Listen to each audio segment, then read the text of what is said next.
Last 3 থেকে 4 বছর ধরে পশ্চিমবঙ্গের বিভিন্ন প্রান্তের বিভিন্ন স্কুলে ভূগোলের কোন প্রশ্নগুলো পরীক্ষায় আসছে তার উপর একটি স্পেশাল অ্যানালাইসিস করেছি এবং এই অ্যানালিসিসের ভিত্তিতে একটি স্পেশাল সাজেশন ভূগোলের উপর বানিয়েছি। এই সাজেশনটি লাস্ট 2 বছর প্রচুর স্টুডেন্টের হেল্প এসছে, প্রচুর স্টুডেন্ট কমনও পেয়েছে। আশা করি তোমাদেরও কমন আসবে। দেখো, এই যে প্রশ্নগুলো রয়েছে এই প্রশ্নগুলো পার্টিকুলার তোমার স্কুল না, পশ্চিমবঙ্গের সমস্ত স্কুলের জন্য কিন্তু মোস্ট ইম্পর্টেন্ট সাজেশন। অবশ্যই আমার সাজেশন ফলো করো এবং তার পাশাপাশি তোমার স্যারেরা যে প্রশ্নগুলো বলেছে সেগুলোও কিন্তু ফলো করবে। চলো শুরু করছি ক্লাস 9-এর সেকেন্ড ইউনিট টেস্ট পরীক্ষার ভূগোলের মোস্ট ইম্পর্টেন্ট সাজেশন নিয়ে আলোচনা। দ্বিতীয় ইউনিট টেস্ট পরীক্ষায় ক্লাস 9-এ দেখো ভূগোলের নাম্বার থাকবে 40। আর এক্ষেত্রে দেখো কোন কোন চ্যাপ্টার অর্থাৎ সিলেবাসে কোন কোন চ্যাপ্টার রয়েছে। প্রথমত দেখো ভূপৃষ্ঠের কোন স্থানের অবস্থান নির্ণয়, এই চ্যাপ্টার থেকে প্রশ্ন হবে। ভূমিরূপ গঠনকারী প্রক্রিয়া ও পৃথিবীর বিভিন্ন ভূমিরূপ। আবহবিকার, এখান থেকে কিন্তু প্রচুর প্রশ্ন হয় আবহবিকার থেকে। নেক্সট পশ্চিমবঙ্গের সবটুকু নেই, কত পর্যন্ত আছে দেখো, অবস্থান, প্রশাসনিক বিভাগ ও প্রাকৃতিক পরিবেশ, জলবায়ু পর্যন্ত তোমাদের পড়তে হবে। ওকে, এবার ভূগোলের সাজেশন 2 নম্বর, 3 নম্বর, 4 নম্বর এবং 5 নম্বর। তোমরা নর্মালি জানো যে 2 নম্বর 5 নম্বরের প্রশ্ন হয়, কিন্তু 3, 4 এগুলো হয় না। কিভাবে হয় দেখো, 5-এর একটা প্রশ্ন অনেক সময় ভেঙে দেয়। কিভাবে ভেঙে দেয়, 1+4 হতে পারে ইকুয়ালস টু 5 হতে পারে, 1+1+3 হতে পারে 5 হতে পারে, কিংবা অনেক সময় প্রশ্ন হয় 2+3, এভাবে কিন্তু 5 নম্বর প্রশ্ন হয়। এবার ভূপৃষ্ঠের কোন স্থানের অবস্থান নির্ণয়, এখানকার কোন প্রশ্ন তুমি পড়বে, কোন প্রশ্নগুলো মোস্ট ইম্পর্টেন্ট। সংজ্ঞা বা কাকে বলে, এই প্রশ্নগুলো পড়ো। সমক্ষরেখা কাকে বলে বা সমক্ষরেখা বলতে কি বোঝো, অক্ষরেখা কাকে বলে বা অক্ষরেখার সংজ্ঞা দাও, নিরক্ষরেখা কাকে বলে বা নিরক্ষরেখার সংজ্ঞা দাও, মহাবৃত্ত কাকে বলে, উত্তর অক্ষাংশ, দক্ষিণ অক্ষাংশ, ক্রোনোমিটার, সেক্সটাইল, এএম পিএম, ভারতীয় প্রমাণ সময়, প্রতিবাদী স্থান, স্থানীয় সময়, গ্রীনিচ সময়, আন্তর্জাতিক তারিখ রেখা, প্রমাণ সময়, অক্ষাংশ দ্রাঘিমা। এই যে লাল কালারের যে প্রশ্নগুলো আছে এগুলো কিন্তু মোস্ট মোস্ট মোস্ট ইম্পর্টেন্ট। আর এই সাজেশনটা প্রত্যেকটা স্কুলের জন্য। হ্যাঁ, পার্থক্য তো কোন প্রশ্নগুলো মোস্ট ইম্পর্টেন্ট, অক্ষাংশ এবং দ্রাঘিমার পার্থক্য লেখো, 3টি বা 2টি ভালো করে প্রিপারেশন করে রেখো। অক্ষরেখা ও দ্রাঘিমা রেখা পার্থক্য, প্রমাণ সময় এবং স্থানীয় সময়ের পার্থক্য, ভারতীয় সময় এবং গ্রীনিচ সময়ের মধ্যে পার্থক্য লিখো। নেক্সট, গ্রীনিচের সময়ের তুলনায় ভারতের প্রমাণ সময় এগিয়ে থাকে কেন, মোস্ট ইম্পর্টেন্ট। আন্তর্জাতিক তারিখ রেখার প্রয়োজনীয়তাগুলি লেখো। নেক্সট, স্থানীয় সময়ের পার্থক্যের সাহায্যে কিভাবে কোনো স্থানের দ্রাঘিমা নির্ণয় করা যায়, খুব ভীষণ ইম্পর্টেন্ট।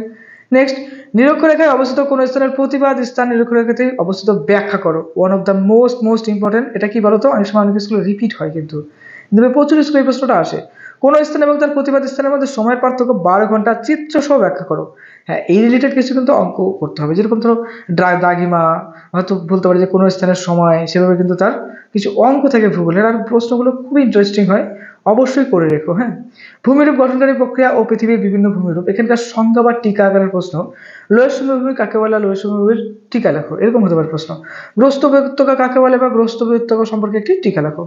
সমপ্রায় ভূমি, হস্ট ও গ্রাফ। মরুভূমির বা বাজাদা বলতে কি বোঝো, ব্যবিচ্ছিন্ন মালভূমি, এটা ভীষণ ইম্পর্টেন্ট, ব্যবিচ্ছিন্ন মালভূমি প্রচুর রিপিট হয়। তির্যক মালভূমি, পেডিম্যান্ট মালভূমি, ইনসেলবার্স কিন্তু খুব ইম্পর্টেন্ট। বদ্বীপ সমভূমি কাকে বলে, পার্থক্য হিসেবে এটা পড়বা। হ্যাঁ, ভঙ্গিল পর্বত এবং আগ্নেয় পর্বত এবং ক্ষয়জাত পর্বত, এই যে 3টা যে পর্বত আজ রয়েছে না, অনেক প্রশ্ন হয় ভঙ্গিল পর্বত এবং আগ্নেয় পর্বতের পার্থক্য লেখো, কিংবা অনেক সময় বলে ক্ষয়জাত এবং আগ্নেয় পর্বতের পার্থক্য লেখো। তো 3টে প্রিপারেশন করে লেখো।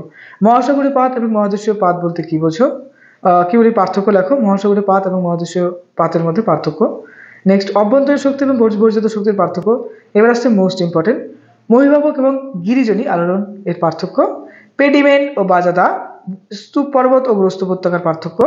অন্তর্জাত বহির্জাত প্রক্রিয়ার পার্থক্য, সঞ্চয়জাত ও ক্ষয়জাত পর্বতের পার্থক্য, পর্বত বেষ্টিত মালভূমি ও ব্যবচ্ছিন্ন মালভূমির পার্থক্য, লাভা ম্যাগমা পার্থক্য, পেডিপ্লেন এবং পেডিপ্লেনের পার্থক্য। এবার বৈশিষ্ট্য আকারে কোন প্রশ্নগুলো ইম্পর্টেন্ট দেখো, ভঙ্গিল পর্বত এর বৈশিষ্ট্য লেখো, স্তূপ পর্বতের বৈশিষ্ট্য লেখো বা আগ্নেয় পর্বতের বৈশিষ্ট্য লেখো। 3 নম্বরের প্রশ্ন বা অনেক সময় 2 নম্বরের প্রশ্ন হয়। প্রশান্ত মহাসাগরে আগ্নেয় মেঘলা বলতে কি বোঝো, ভীষণ ইম্পর্টেন্ট। মানব জীবনে পর্বত বা মালভূমির ভূমিকা লেখো, অনেক সময় রিপিট হয় প্রশ্নটা। ভঙ্গিল পর্বতের উৎপত্তির চিত্র উদাহরণসহ ব্যাখ্যা করো, 12 প্রশ্ন অর্থাৎ 5 নম্বর প্রশ্ন হিসেবে ইম্পর্টেন্ট। উদাহরণসহ 3 প্রকার সঞ্চয়তম সম্ভবের বিবরণতা, ভীষণ ইম্পর্টেন্ট। মৌসঞ্চালন তত্ত্ব অনুসারে ভঙ্গিল পর্বতের উৎপত্তি ব্যাখ্যা করো, এটাও কিন্তু ইম্পর্টেন্ট। নবীন ভঙ্গিল পর্বত অঞ্চলে ভূমিকম্প প্রবণ হয় কেন, ভীষণ ইম্পর্টেন্ট। মালভূমিকে টেবিল ল্যান্ড বলা হয় কেন, এটাও ইম্পর্টেন্ট। পৃথিবীর সকল শিল মালভূমি কিন্তু সকল মালভূমির শিল নয় কেন, একটু তাত্ত্বিক প্রশ্ন, ইম্পর্টেন্ট কম, তো পড়ে রেখো। নেক্সট দেখো আবহাওয়া বিজ্ঞানের প্রশ্ন, টিকা বা সংজ্ঞা আকারে বিচূর্ণী ভবন, ভীষণ ইম্পর্টেন্ট। যান্ত্রিক আবহাওয়া বিকার ও রাসায়নিক আবহাওয়া বিকারের কি বলবো সংজ্ঞা বা টি কন্ডিশনাল প্রশ্ন দেয়। গোলাকার বিচ্ছুরণ ভবন এটা দেয়। অক্সিডেশন, হাইড্রেশন, কার্বনেশন বা অঙ্গার যোজন সলিউশন, এগুলো একটু ইম্পর্টেন্ট কম। নেক্সট ইম্পর্টেন্ট দেখো ক্ষুদ্র কণা বিস্ফোরণ সম্পর্কে লেখো। এগুলো কি খুব আসে, এগুলো তো ছোট ক্লাস থেকে পড়ে আসতো 7 থেকে, তাই না? জৈব আবহবিকার, ক্ষয়ীভবন, অগ্নিভবন, আবহবিকার এবং ক্ষয়ীভবনের পার্থক্য লিখো। যান্ত্রিক আবহবিকার বিভিন্ন প্রক্রিয়ার গুলি চিত্র সহ আলোচনা করো, ভীষণ ইম্পর্টেন্ট। রেগুলার এবং মৃত্তিকার পার্থক্যগুলি, এটাও কিন্তু তুমি ওই ছোট ক্লাস 7-এ যখন পড়তা তখন কিন্তু এগুলো পড়ে এসছো, তাই না? তো এখন আর একটু বেশি লিখতে হবে, বেশি জানতে হবে। রাসায়নিক আবহবিকারের পদ্ধতিগুলি লেখো। মৃত্তিকা সংরক্ষণ বলতে কি বোঝো, মৃত্তিকা সংরক্ষণের উপায়গুলি লেখো। মরু অঞ্চলে যান্ত্রিক আবহবিকার বেশি হয় কেন, ভীষণ ইম্পর্টেন্ট। আবহবিকারের ফলাফলগুলো লেখো। আচ্ছা, পশ্চিমবঙ্গের অবস্থান এবং প্রশাসন বিভাগ ও প্রাকৃতিক পরিবেশ জলবায়ু পর্যন্ত প্রশ্ন দেখো। আশ্রয় ঝড় কাকে বলে, টিকা আকারে মানুষের প্রশ্ন হয়। আশ্রয় ঝড় বলতে কি বোঝো বা সংজ্ঞা লেখো। বর্ণভূমি, কালবৈশাখী ঝড়, তরাই ডুয়ার সম্পর্কে জানানো লেখো। তাল এবং দিয়ারা ভীষণ ইম্পর্টেন্ট। পশ্চিমী ঝামেলা, এটা ভীষণ ইম্পর্টেন্ট, একদম মিস করবে না। নেক্সট দেখো পশ্চিমবঙ্গের ত্রাসী নদী কাকে বলা হয় এবং কেন বলা হয়। বাংলার দক্ষিণাত কাকে বলে, কেন বলা হয়। এবার আসছে ভীষণ ইম্পর্টেন্ট প্রশ্ন, পশ্চিমবঙ্গের পার্বত্য অঞ্চল মালভূমি অঞ্চলের ভূপ্রাকৃতিক সংক্ষেপে বর্ণনা করো। 4 নম্বর প্রশ্ন অনেক সময় হয়। বা যে কোনো একটি ভূমিরূপ সম্পর্কে আলোচনা করো। উত্তরবঙ্গের ও মালভূমি অঞ্চলের নদ নদীগুলির পার্থক্য লেখো, এটাও ইম্পর্টেন্ট। উত্তরবঙ্গের নদ নদীগুলির পরিচয় দেওয়া, পার্বত্য অঞ্চলের নদ নদীগুলির বৈশিষ্ট্য দাও। প্রশ্নটা কিন্তু একই, ঘুরিয়ে দেয়। এটা ভীষণ ইম্পর্টেন্ট, যে কারণে অনেকগুলো স্টার দিয়ে দিলাম, ম্যাক্সিমাম কিন্তু স্কুলে এই প্রশ্নগুলো পড়ে।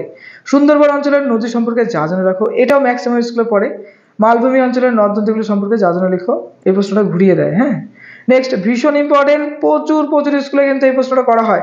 পশ্চিমবঙ্গের জলবায়ুর বৈশিষ্ট্যগুলি লেখো, পার্বত্য অঞ্চল, সামুদ্রিক উপকূল অঞ্চল, সমভূমির পার্থক্য ইত্যাদি।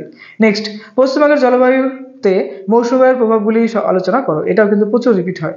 পশ্চিমবঙ্গের ভৌগোলিক অবস্থানের গুরুত্বগুলি লেখো। আর ম্যাপ পয়েন্টিং এর ব্যাপারে বলি, দেখো ডেসক্রিপশনে একটা লিঙ্ক রয়েছে, সেখানে তোমাদের ভূগোল বইয়ের যে ম্যাপ পয়েন্টারগুলি সব থেকে বেশি আসে, যেগুলো সব থেকে বেশি ইম্পর্টেন্ট, সে ব্যাপারে ডিটেলস একটি খুব সহজে কিভাবে ম্যাপ করবে, আর ম্যাপ করলেই হবে না, সেই ম্যাপগুলো সুন্দর একটু ডাইরেকশন দিতে হয়। তো নির্দেশিকা সহ সুন্দরভাবে ব্যাখ্যা করা আছে, একদম ফুল গাইড ভিডিও, অবশ্যই ওটা ফলো করবে। ডেসক্রিপশনে দেখবে লিঙ্ক আছে। বুঝতে পারলে? এবার যাই হোক, সামনে এক্সাম, মন দিয়ে পড়ো। তো দাদার কাছে নতুন হলে অবশ্যই কি করবে বলো তো, সাপোর্ট করে দাও। তো অবশ্যই সাবস্ক্রাইব করো। খুব ভালো থেকো।